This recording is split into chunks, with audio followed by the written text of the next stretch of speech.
Moving on to question number 2, which involves the state pension system. Across the United States and in many cities, the cost of funding the present pension system is breaking government budgets, resulting in a cutback to government services. In Florida, we have government employees who still double dip, where they collect their salary and then retirement benefits at the same time. Also, those state employees in the DROP program are earning 6% on the DROP program benefits. Question: would you support a cap or maximum salary threshold for employees eligible for the DROP program? Mr. Paul. Well, you look at state employees, the police officers, look what happened last year. The state legislature tried to reduce the pensions from 6% to 3.5%. That's unacceptable. We have to protect our pensions in the state, and certainly it can't get overburdened. If there's a cap, it needs to be justifiable. We need to look at administrative costs and not the costs of the average worker. You look at administrative salaries and look at the schools, for example. Principals make far too greater money compared to our teachers. And with 10 administrators per school, deans, guidance counselors, everybody else on that road, we need to make sure that the pension system is fair and equitable to the citizens and the people that have worked hard for years. And no matter how you cut it, it is not fair to be promised something like it was last year, and it has been for 6%, and then the state legislature to say, oh, well, we accidentally misused those funds. Who knows where it went? In the housing market, let's blame it there. And then they want to reduce it to 3.5% overnight. That's not effective, and it's not good policy.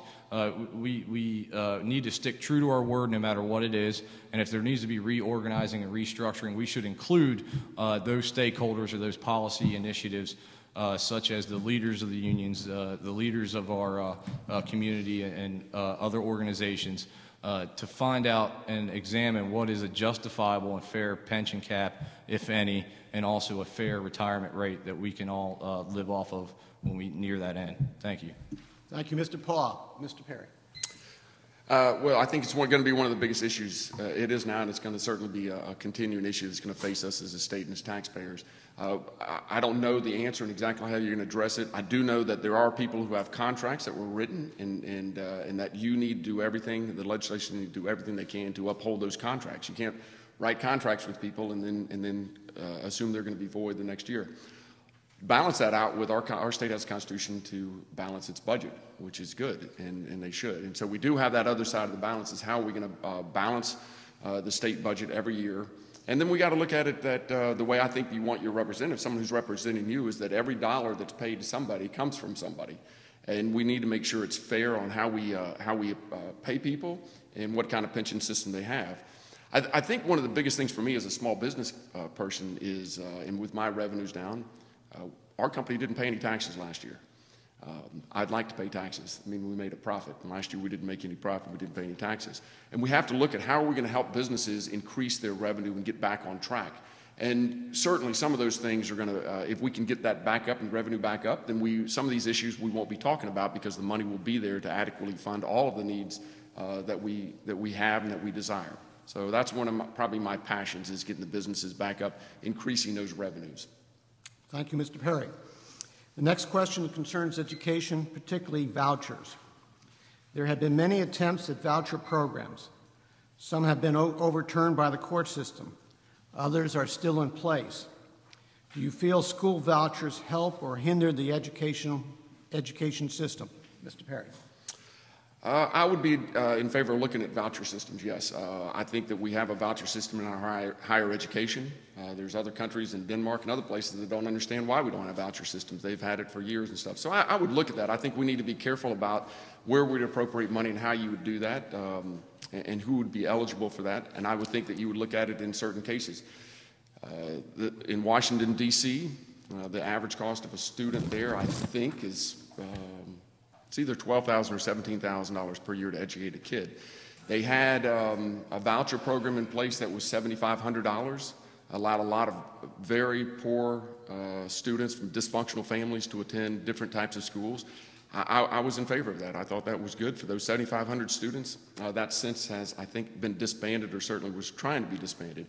And I think about each individual kid. And again, we really need to look at what's best for the kids. If our educational system is for them, then we need to look at every option and what makes the most sense for these kids to get educated. And so if a voucher system would work in some cases, I'd have to look at all the details, make sure it was fair, equitable, and was in accordance with our Constitution and our state laws. Thank you, Mr. Perry. Mr. Paul. Thank you. Vouchers can't be equitable. Number one, we are dumping money out of our public education system. We need to stop that. People have lost faith in our education system. My opponent has said so. That's why his daughters are in private schools. We need a public education system that our parents and our peers can rely on. And in the state of Florida, when we fund money from a voucher system out of the public schools into a private religious school, that violates the separation of church and state clause in the Constitution. That is funding money to instill religious beliefs in our students. That may be fine at home, but in a public education system, that is not right. We owe ourselves, and Perry will tell you that the state legislature has the opportunity or the right in the Constitution to fund education in the state of Florida. So by defunding it through voucher programs is not funding education. When are we going to stop, pouring money out of the educational system and start putting it back in our students, back into our teachers, and back into our classrooms? As a teacher, my first year, I was below the poverty line as a family of four under my salary. Not only that, but I had to buy 80% of my materials for the classroom. Our textbooks were so old that our Congress was dated from 2000, and this was in 2006. So how can we, in good faith, let our money go from the public education system to the private education system? I understand everybody wants the fair education for their child, and you want the right to have your child instilled there. Well, we need to make public education in this state a leading example for the United States and not be 48th in the nation and all the wrong reasons. Thank you, Mr. Paul. The next question concerns our water resources, particularly our springs. North Florida has the highest concentration of first magnitude springs in Florida. North Central Florida in particular experiencing lower spring flows, lower groundwater levels, as well as shifting spring ecosystems. How do you see population growth as a factor in our dwindling, strained water resources? What legislative action would you propose to remedy this situation? Mr. Paul. Thank you. This is great. As our population increases, this becomes a geological problem. As the water table drains, it opens up more, this area is limestone based, and it opens up more sinkholes. As builders begin to build more buildings, there becomes more problems for foundation work, etc.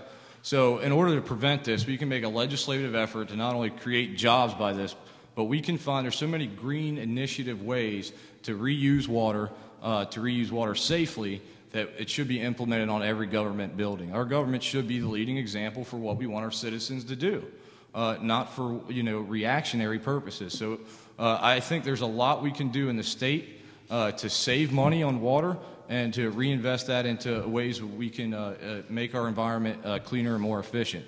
The University of Florida does a great job developing new technologies. We should capitalize on that. We should be able to use our water wisely. And we have to prevent outside watering companies that want to come and bottle our water up and take it away. Okay, that's unacceptable.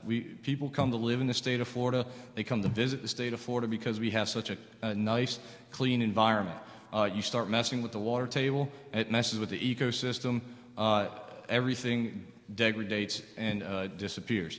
So we have to do everything we can now to protect our water for the future. And there's a lot of legislative policies, basic policies and principles we can do to provide initiatives. The federal government provides initiatives already to states that want to institute green water programs. So this will create jobs, not only that, but it will save our water and our valuable resources for the future. Thank you, Mr. Paul. Mr. Perry. Yeah, I think certainly this is an issue that we in North Central Florida need to be concerned with.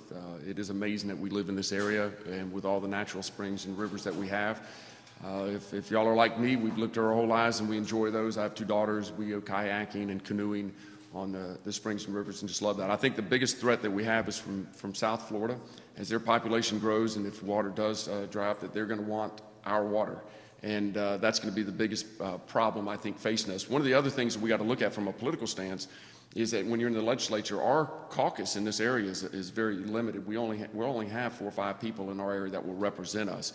You go to Miami-Dade, they're going to have 28 people representing them. And so it's going to be a battle that we're going to have to fight, and that we have to come together, and there has to be some stances taken against South Florida. But it's going to be a battle for the legislature, I think, in the future. And there's certainly ways of conservation and conserving. There's regulatory processes we have to have on runoff into our streams and rivers. Our company, Perry Roofing, was awarded the environmental award by the Chamber of Commerce last year as Business of the Year for our efforts in recycling and all the efforts we make now. So there certainly are some ways that we can improve and become better, but there is going to be a battle that we're going to have to fight soon. Thank you, Mr. Perry.